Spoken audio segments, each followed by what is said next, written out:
I'm going to read my poems with great emphasis upon their rhythm, and that may seem strange if you are not used to it.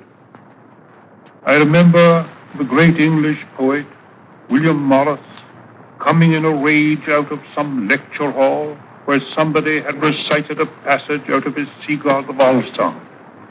It gave me a devil of a lot of trouble, said Morris, to get that thing into verse. It gave me the devil of a lot of trouble to get into verse the poems that I am going to read, and that is why I will not read them as if they were prose. I am going to begin with a poem of mine called the Lake Isle of Innisfree, because if you know anything about me, you will expect me to begin with it. It is the only poem of mine which is very widely known.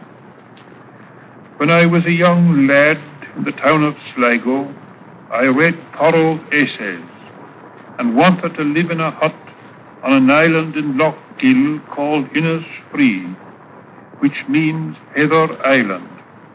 I wrote the poem in London when I was about 23. One day in the Strand, I heard a little tinkle of water and saw on a shop window a little jet of water balancing a ball on the top. It was an advertisement, I think, of cooling drinks, but it set me thinking of Sligo and lake water. I think there is only one obscurity in the poem. I speak of noon as a purple glow. I must have meant by that the reflection of heather in the water. I will arise and go now and go to Innisfree, and a small cabin build there of clay and wattles made.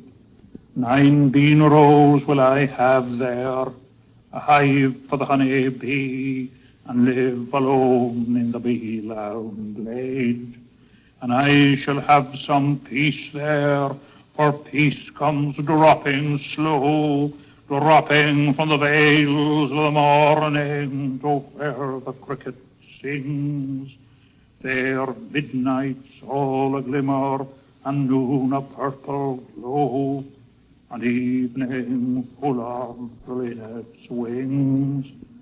I will arise and go now, for always night and day I hear lake water lapping with low sounds by the shore, while I stand on the roadway or on the pavements grey.